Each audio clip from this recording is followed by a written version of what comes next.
Hello everybody, welcome to the Old Gold and Black.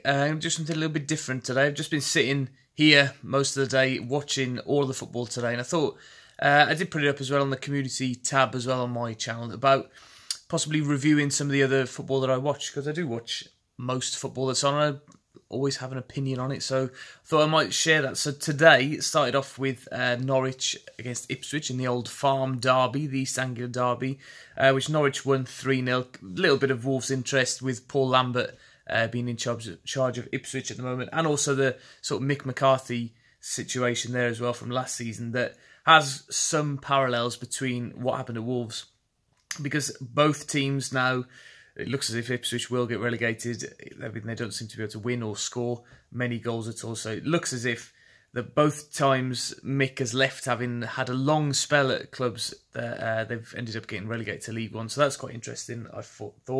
I thought it was quite weird, the red cards to the backroom staff. I've never seen that before. I don't watch much of the Championship, or haven't seen that in the games that I've seen in the Championship this season.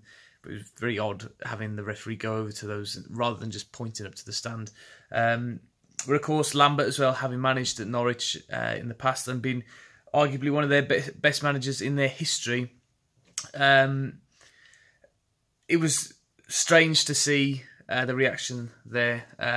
But Norwich, according to the commentators, that was not their best performance at all this season. But for me, they looked very, very good, having watched Sheffield United the other night, and I've seen bits of Leeds this season. They seem to be the best team in the Championship so far. Again, lots of people have pointed out there is no Wolves this season. There's nobody running away with the division, and that's why it's the most open Championship for a couple of years, because I think the year before, of course, Newcastle and Brighton were running away with the division. So it's exciting to watch the Championship this season, and it's good to not have to worry about it and be part of it and just be able to sit back and enjoy. But Norwich played very well, I thought. Then the second game that I watched was Spurs 3, Leicester 1. Although while I was watching this, I was doing my ironing and listening to a documentary about Richie Edwards from the Manic Street Preachers, who went missing back in 1995. But anyway, I was watching the game at the same time. Davinson Sanchez for Spurs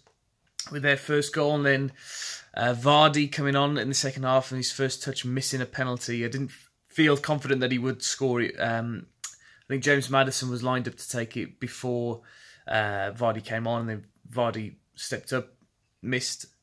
Probably not the wisest thing to do, really, if you're not in the game. Even though it is only a penalty, you can just step up and you should be able to, score. But he didn't in the end. Then Christian Eriksen went up the other end a minute or so later and made it 2-0. Fantastic finish. Really like Christian Eriksen as a player. I can see similarities with some of the Wolves players. He's kind of in that same mould as Neves, I think, but a little bit more attacking minded still. And then as Leicester were going for their equaliser, Son managed a breakaway goal. I really like Spurs. I predicted at the beginning of the season that they would win the league. I think that was a little bit over-ambitious. But if you think about some of the results that they had over Christmas time, losing to us, for example, I think they should really be up there. They've got Dele Alli and Harry Kane out injured at the moment, but that doesn't seem to have affected them that badly. They've got them coming back in now, and that could provide that extra boost to get them close to those top two. But I can't see either one of City or Liverpool dropping that many points to let Spurs back in. And that brings us on nicely to Manchester City 6, Chelsea 0. And as bad as Chelsea were, Man City were absolutely superb today. I think Chelsea kind of came out the blocks quite quickly and tried to match Man City and tried to get in their faces.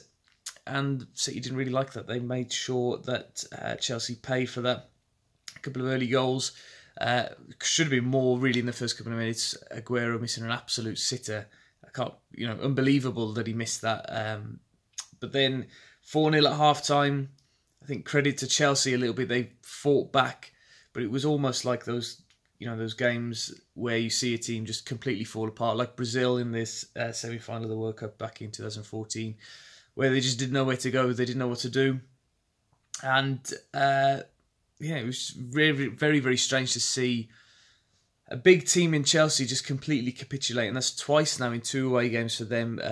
Bournemouth as well, they lost 4-0. So it's, 10 goals they've conceded in 2 away games. They can't score either away from home. They haven't scored this year away from home, which is spectacular, really. And then you think about the run of fixtures they've got coming up in the Europa League, and then the FA Cup against United, and League Cup final against Man City. It's going to be a tough couple of weeks for them. I don't know whether sacking SARRI will be the right thing to do because of that run of fixtures, but then also apparently his philosophy takes quite a long time to embed into a team.